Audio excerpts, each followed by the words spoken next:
ఇప్పుడు 6వ అధ్యాయము ఉత్కల దేశ వర్ణనం అనేది 6వ అధ్యాయంలో మనకు చెప్పబడింది. కస్మిన్ దేశే ద్విజశ్రేష్ఠ తత్క్షేత్రం పురుషోత్తమం యత్ర నారాయణ సాక్షాత్ దారురూపీ ప్రకాశతే.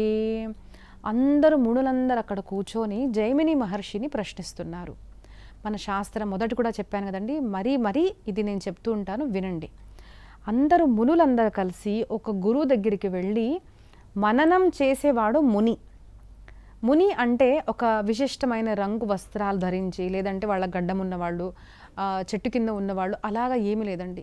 మననం చేసేవాడు మనిషి, సాధకుడు ముని అని మనం అంటాం.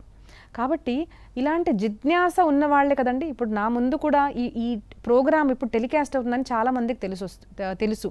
కానీ ఎంతోమంది జిజ్ఞాస ఉంటే కానీ ఈ టైంలో కరెక్ట్గా వచ్చి ప్రోగ్రామ్ అనేది వినరు. కాబట్టి మనన జిజ్ఞాస ఉండి మనం తెలుసుకోవాలి, మననం చేయాలి అన్న వాళ్ళని మనం ముని అంటాము. ఇలాంటి మునులు ఎంతోమంది గురువుల దగ్గరికి వెళ్ళి, జైమిని ఋషి దగ్గరికి వెళ్ళి ఎన్నో ప్రశ్నలు వేస్తున్నారు. సో జైమిని మహర్షిని ఏమడుగుతున్నారు అంటే, ఈ ఉత్కల ప్రదేశము ఎక్కడ ఉంది? మళ్ళీ ఒకసారి ప్రశ్న అడిగారన్నమాట.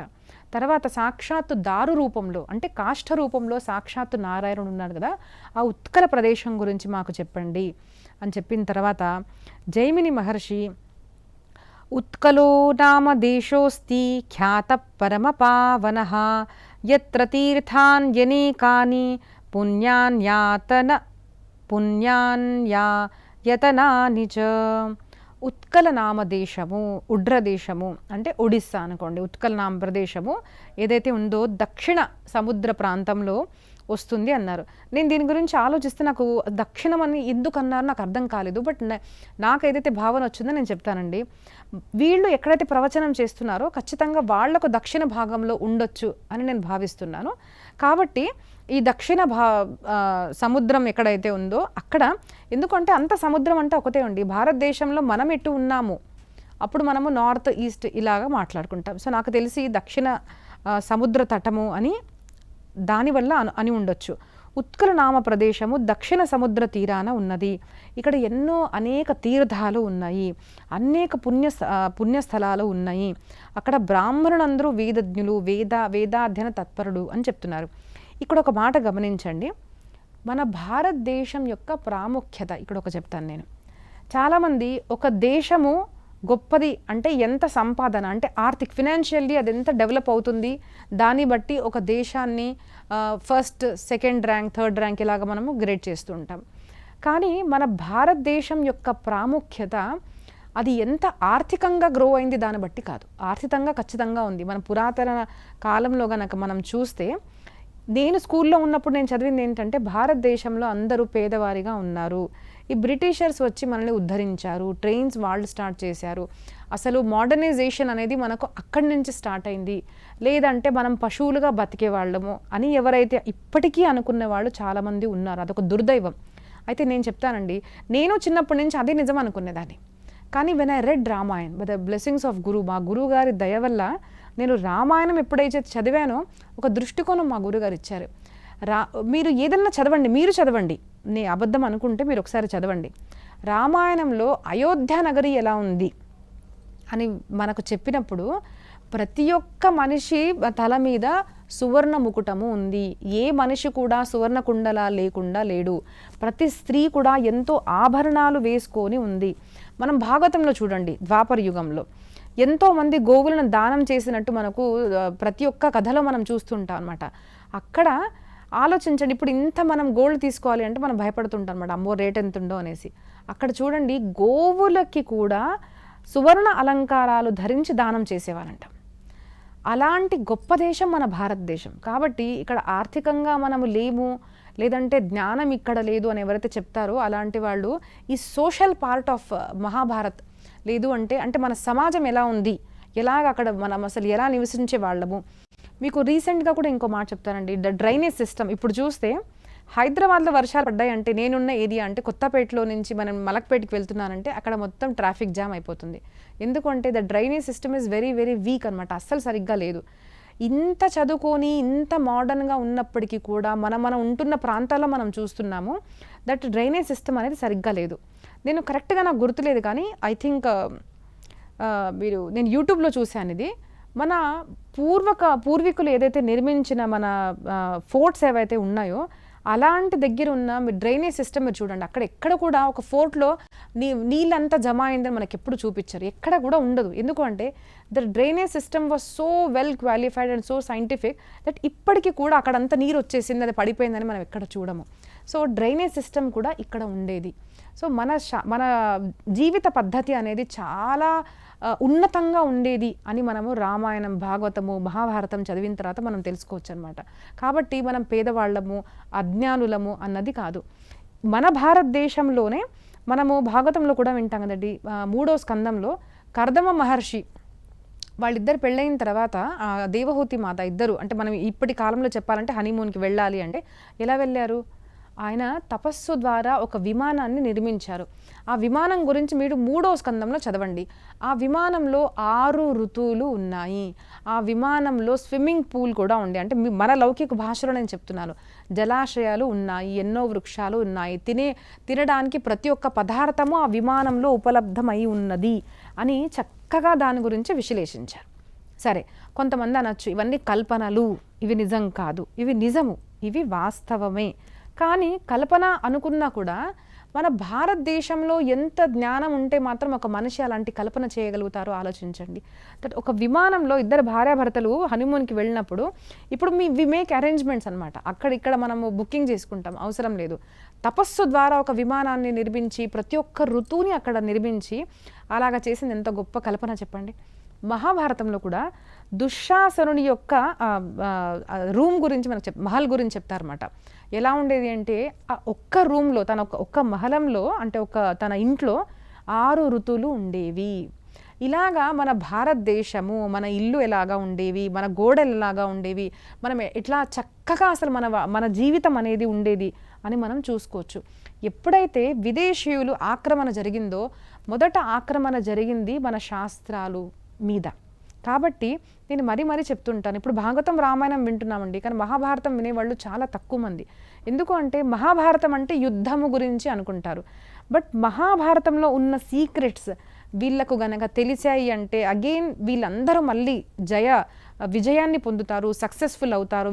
వీళ్ళని ఎప్పుడు బానిసలుగా ఉంచాలి అన్న భావనతో మన భారతదేశంలో ఉన్న ఒక ఉన్నతమైన గ్రంథము కామశాస్త్రం కూడా చూడండి. చాలామంది కామశాస్త్రం అనేసరికి కామం గురించి చెప్పారనుకుంటారు.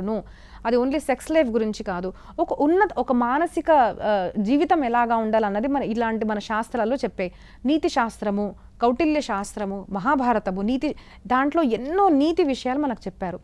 మహాభారతం యొక్క నిజమైన నామము జయనామ గ్రంథ, మహాభారతం కాదు. Mahabharatam is equal to fight, అంటే గొడవ అని అనుకున్న వారికి నేను చెప్తున్నాను. మహాభారతము మహాన రాష్ట్రము, ఈ భారతదేశము ఎంత ఉన్నతమైనదో దాంట్లో మనకు జియోగ్రఫీ చెప్పారు, దాంట్లో మనకు సోషాలజీ చెప్పారు, దాంట్లో మన ట్రెడిషన్స్ చెప్పారు, మన కల్చర్ చెప్పారు, మన భారతదేశం ఎంత పొడుగ్గా ఉంది, ఎక్కడ ఏ స్థానం ఉంది, right left, east west north south, ఇలాగ మొత్తం డైమెన్షన్స్, గ్యాలక్సీస్ గురించి అసలు మొత్తం దాంట్లో లేనిది మీరు అసలు చూడలేరండి. దాంట్లో ఆస్ట్రాలజీ కూడా ఉంది. అన్నీ కూడా మనకు మహాభారతంలో దొరుకుతాయి.